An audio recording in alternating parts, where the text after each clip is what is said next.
Cette activité est le fruit du partenariat entre la Croix-Rouge malienne et les services techniques de l'État.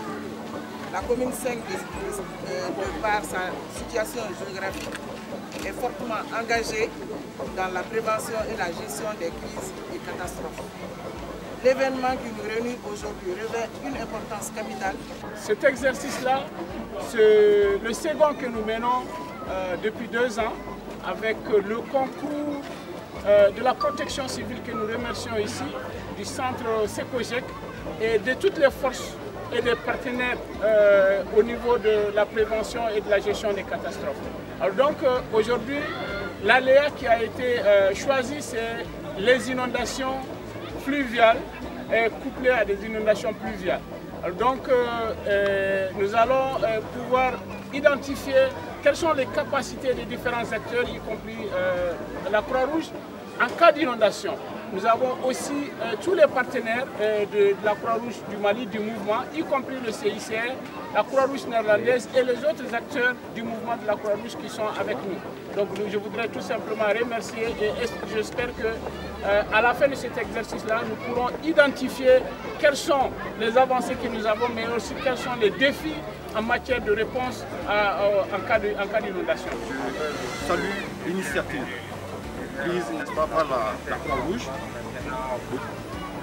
Je crois que, comme on le dit chez nous, mieux vaut prévenir que guérir. Parce que si nous préparons déjà nos forces, les différentes inondations, en cas d'urgence, je crois que c'est proactif. Ça nous permet quand même de jauger un peu notre degré de préparation en cas d'inondation. Donc, sur ce, je remercie vraiment les uns et les autres et je lance du coup l'exercice de simulation sur les inondations au nom de monsieur le gouverneur du district de Nord.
La Croix-Rouge malienne avec le Secogec ont organisé un exercice de simulation dans le campement des pêcheurs à Badalabougou au Mali.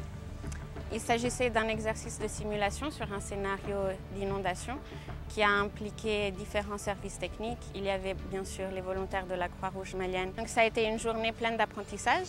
Nous avons pu voir les points forts de la réponse, donc à travers la grande mobilisation à la fois des volontaires et des agents des différentes forces impliquées. En tant que technicienne, j'étais la coordinatrice des équipes de secours. Mon rôle, c'était vraiment de partager les responsabilités entre l'équipe de secours. On avait scindé ça en 3 équipes.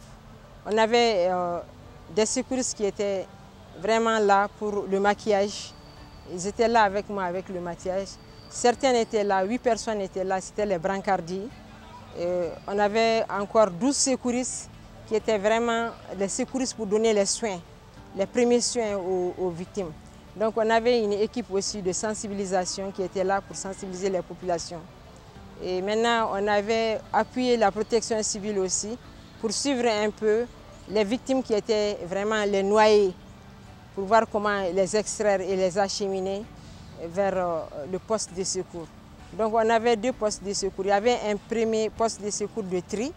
Il y avait un deuxième poste de secours là où il faut qu'il y ait le PC opérationnel, où on doit mettre les victimes avant de les évacuer vers l'ambulance. La coordination, en tout cas, ça s'est très bien passé parce que l'équipe de santé s'est vraiment mobilisée depuis qu'on a reçu les premières victimes. On a reçu d'abord 4 ambulances.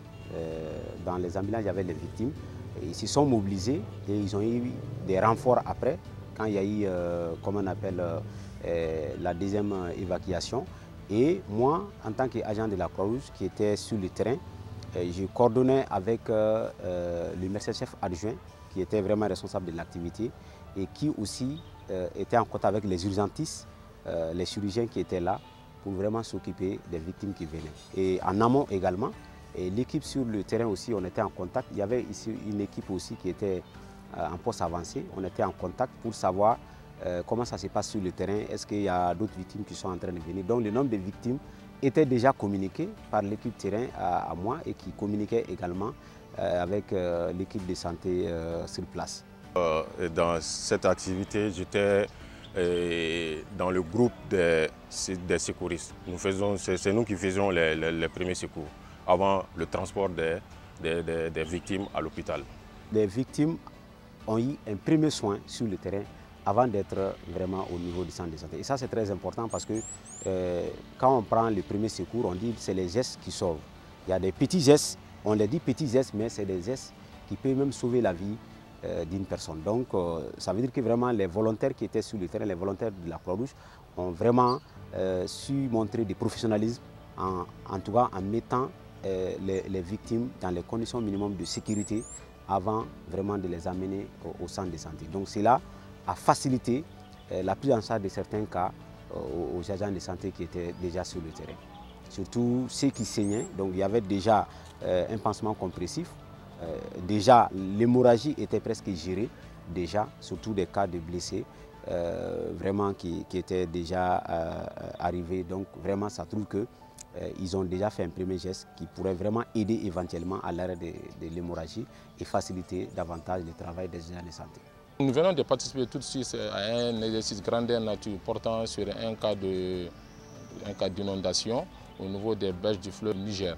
Alors cet exercice a permis de tester nos capacités opérationnelles de réponse en cas de survenue de tels sinistres.